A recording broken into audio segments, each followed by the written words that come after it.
Let's think about this for a second. If you had to start all over building your business in this internet space using social media, what is the one thing that you would do? Do you know what that is? Well, I do. If it was me and I had to get started all over again using social media to build my brand and my business online in today's age, 2024, the one thing that I will focus on would be getting good at AI. Have you started using AI yet in your business? If you have, how's it going for you? If you haven't, what are you waiting for?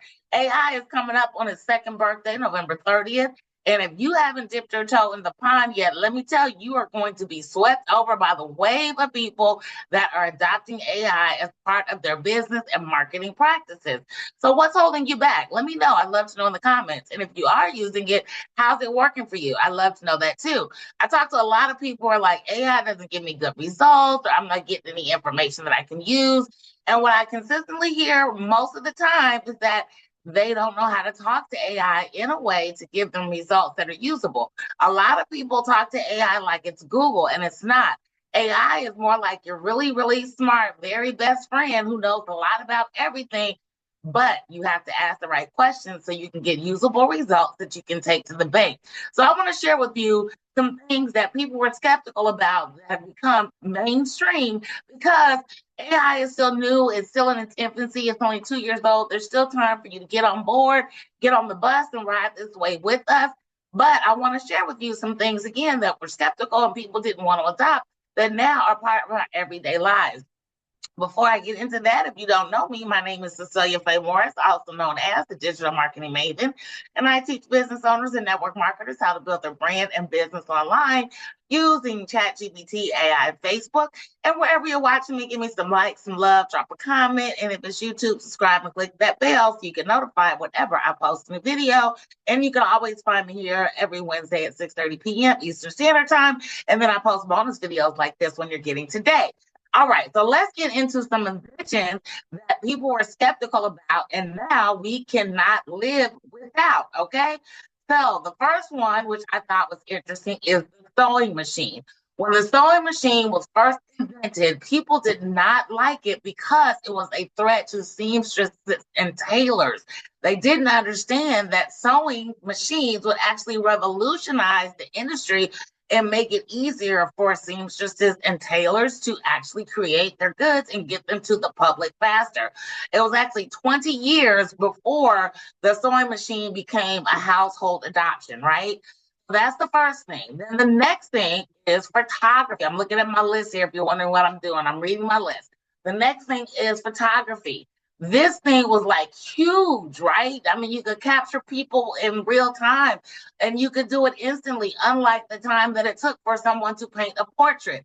However, this wasn't adopted really for about 10 years after its initial conception because people thought it was steal your soul. They thought by taking a picture, they were actually stealing your soul.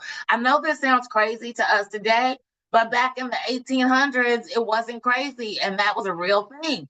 So it took about 10 years before people got to understand that photography was actually a good thing. And then I'm going to expand on that. Who here is a certain age like me and remembers the Polaroids where you have to shake them before the picture came out? Or what about the little 35 millimeters where you have to take it to the store to actually get developed? And now we can get them on our phone. One of the reasons they talk about why Kodak got left behind is because they didn't adopt the new digital technology. Kodak, you can be hard pressed to find anything with Kodak as it deals with photography, unless it's dealing with imaging, like medical imaging, excuse me.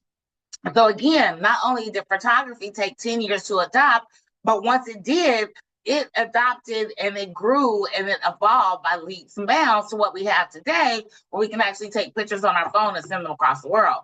And then there is the radio, which I thought was funny. The reason why the radio took about 15 years to get adopted is because people thought it would be used for mind control. They thought the radio waves would actually come into our brains and be able to control us. And it was 15 years before the radio was in 80% of homes in the US. 15 years, right? That was from 1920 to 1935. That's the radio. They thought it was mind control. And then there's anesthesia. Anesthesia was similar to photography in that people thought it was also something that can steal your soul. And they thought when people were under from anesthesia that they were vulnerable to demonic possession. How interesting, right? Again, I know it sounds crazy to us in 2024, but in 1866, that was a real thing. And it took 20 years before it became a widely accepted medical practice. And think of the operations and the surgeries and the medical advances we wouldn't have today if we didn't have anesthesia. Then the next one, I'm going from, then to now. The next one on the list, which is also very interesting, is the telephone. The telephone wasn't widely adopted because people felt as though there was going to be some eavesdropping going on and that people would use the telephone for nefarious purposes, kind of like what they say about phones today, right? But the phone now is something that, and again, you have to be a person of a certain age. When you wanted to block somebody, you have to actually take the phone off the hook. Nothing like pressing buttons on your phone like you do today. Or if you wanted to hang up, you have to there was nothing more satisfying to me back in the day than slamming the phone down on somebody. But yeah, they didn't adopt the telephone widely until 1901. And again, because they didn't think that this was technology that regular people like you and me needed to have. And then there's the car, the automobile, right? If you remember, I think I heard a story that says if Henry Ford asked people what they wanted, is it Henry Ford? I don't know if that's it. I think so. But anyway, they asked him if they asked people what they wanted, they would have said a faster horse. And he gave them a car. And they didn't like cars because they were dangerous, they were noisy, they thought they were polluting the air. And it took 30 years for the Model T to become mainstream. So from 1908 to 1938, 30 years before the car became a thing. And think of how cars have evolved today, right? People were just not into it. They didn't get it. And now it's a must have for every household. And most households have more than one, right? Next up, we have electricity. People didn't like electricity because they thought it was dangerous and it was going to disrupt the oil and the candle industry. So a lot of people actually fought against electricity because of the impact it was going to have on the oil and wax economy. Oil, of course, we know, and then wax was for candle building or candle making. And they really didn't want that technology out there to the world.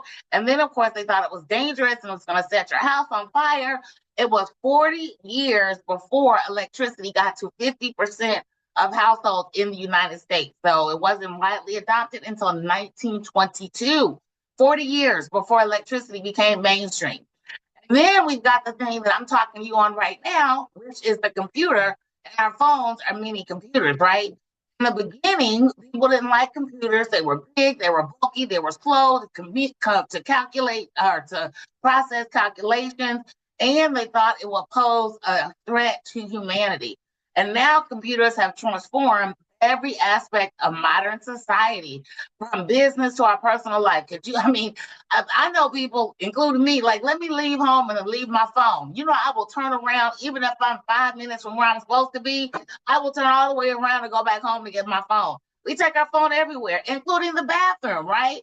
But yeah, this was not a big thing until not that long ago, really. According to research, it was about 80% of all households up until 2011. And then from 2011, it just exploded. And I remember when Facebook first came out, I've been on Facebook since 2008.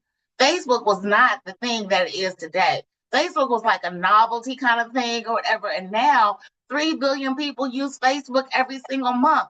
Facebook has the largest market share of all social media users. Between Facebook and Instagram, according to a study by HubSpot, I think the study was like in 2021 or 2022, 67% of all social media users use Facebook and or Instagram daily, which means all the other social sites have to share that other 33%.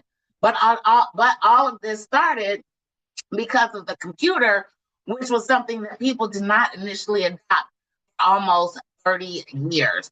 And then the internet. Do I need to tell you how valuable the internet is to us? If not for the internet, you wouldn't be able to watch me on this video, right?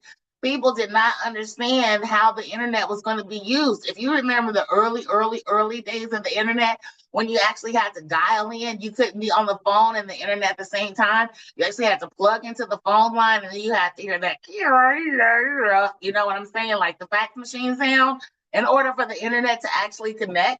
And now you can get on the internet just sitting out in your backyard, right? So the internet was a big thing because people thought it would lead to social isolation, which it has. But there's nothing that we can do about that. If people want to isolate, they're going to isolate. If people want to be around people, they'll be around people. But the deal is, the internet has fundamentally changed how we communicate, how we work, how we learn, how we interact globally. I mean, it has infiltrated every aspect of our lives.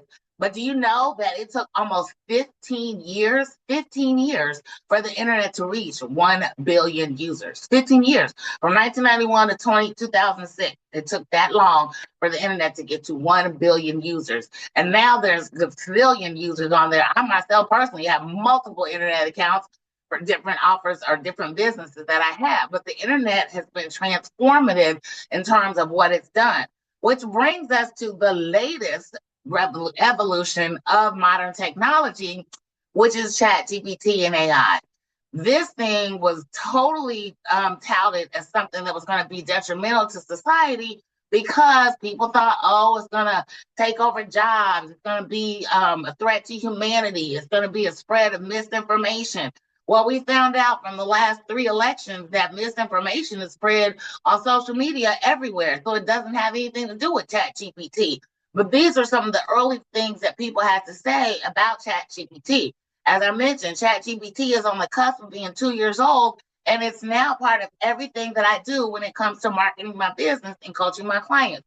I use it for market research. I use it for email marketing. I use it for creating offers. I use it for creating landing pages. I use it for creating sales pages. The list of things that you can use ChatGPT for is endless. And now ChatGPT can even analyze data. You got a spreadsheet, you can pop that into ChatGPT and it can actually analyze the data and show you trends of what's happening in your industry.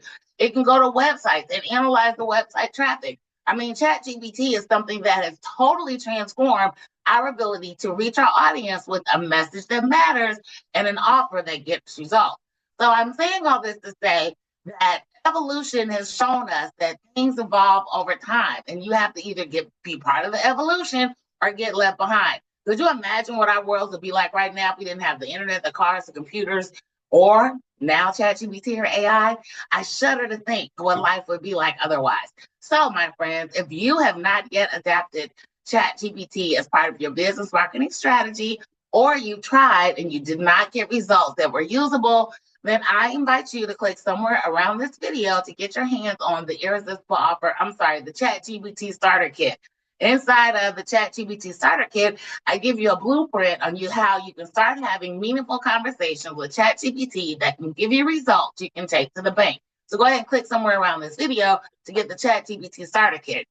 And if you found this video helpful, please give me some likes, some love, drop a comment.